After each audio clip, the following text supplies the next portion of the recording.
Bienvenue sur la chaîne JCF TV qui s'efforce de vous fournir au quotidien des chapitres de la Bible. Nous remercions tous ceux qui ont bien voulu nous encourager en s'abonnant à notre chaîne, et si vous êtes nouveau à nous suivre, abonnez-vous, activez la cloche de notification et like s'il vous plaît les vidéos et partagez autour de vous pour faire connaître la parole de Dieu. Cette chaîne est une chaîne de santé spirituelle qui renforce la connaissance de chacun des enfants de Dieu. Merci à tous de nous aider à partager massivement pour plus de personnes converties à travers l'écoute. Amen.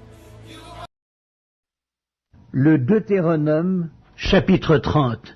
Lorsque toutes ces choses t'arriveront, la bénédiction et la malédiction que je mets devant toi, si tu les prends à cœur au milieu de toutes les nations chez lesquelles l'Éternel ton Dieu t'aura chassé, si tu reviens à l'Éternel ton Dieu, et si tu obéis à sa voix de tout ton cœur et de toute ton âme, toi et tes enfants, selon tout ce que je te prescris aujourd'hui, alors l'Éternel ton Dieu ramènera ses captifs et aura compassion de toi. Il te rassemblera encore du milieu de tous les peuples chez lesquels l'Éternel ton Dieu t'aura dispersé. Quand tu serais exilé à l'autre extrémité du ciel, l'Éternel ton Dieu te rassemblera de là, et c'est là qu'il t'ira chercher. L'Éternel ton Dieu te ramènera dans le pays que possédaient tes pères, et tu le posséderas. Il te fera du bien et te rendra plus nombreux que tes pères. L'Éternel ton Dieu circoncira ton cœur et le cœur de ta postérité, et tu aimeras l'Éternel ton Dieu de tout ton cœur et de toute ton âme, afin que tu vives.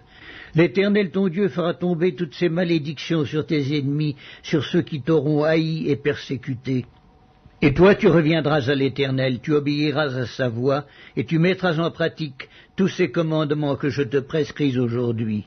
L'Éternel ton Dieu te comblera de bien en faisant prospérer tout le travail de tes mains, le fruit de tes entrailles, le fruit de tes troupeaux et le fruit de ton sol.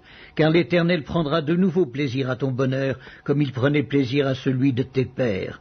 Lorsque tu obéiras à la voix de l'Éternel ton Dieu, en observant ses commandements et ses ordres écrits dans ce livre de la loi, lorsque tu reviendras à l'Éternel ton Dieu de tout ton cœur et de toute ton âme. Ce commandement que je te prescris aujourd'hui n'est certainement point au-dessus de tes forces et hors de ta portée. Il n'est pas dans le ciel pour que tu dises « Qui montera pour nous au ciel et nous l'ira chercher ? Qui nous le fera entendre afin que nous le mettions en pratique ?» Il n'est pas de l'autre côté de la mer pour que tu dises « Qui passera pour nous de l'autre côté de la mer et nous l'ira chercher ? Qui nous le fera entendre afin que nous le mettions en pratique ?»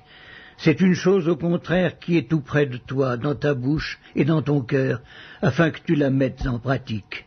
Vois, je mets aujourd'hui devant toi la vie et le bien, la mort et le mal, car je te prescris aujourd'hui d'aimer l'Éternel ton Dieu, de marcher dans ses voies et d'observer ses commandements, ses lois et ses ordonnances, afin que tu vives et que tu multiplies, et que l'Éternel ton Dieu te bénisse dans le pays dont tu vas entrer en possession. Mais si ton cœur se détourne, si tu n'obéis point, et si tu te laisses entraîner à te prosterner devant d'autres dieux et à les servir, je vous déclare aujourd'hui que vous périrez, que vous ne prolongerez point vos jours dans le pays dont vous allez entrer en possession après avoir passé le Jourdain. J'en prends aujourd'hui à témoin contre vous le ciel et la terre. J'ai mis devant toi la vie et la mort, la bénédiction et la malédiction. Choisis la vie afin que tu vives, toi et ta postérité, pour aimer l'Éternel ton Dieu, pour obéir à sa voix et pour t'attacher à lui. Car de cela dépend ta vie et la prolongation de tes jours, et c'est ainsi que tu pourras demeurer dans le pays que l'Éternel a juré de donner à tes pères, Abraham, Isaac et Jacob.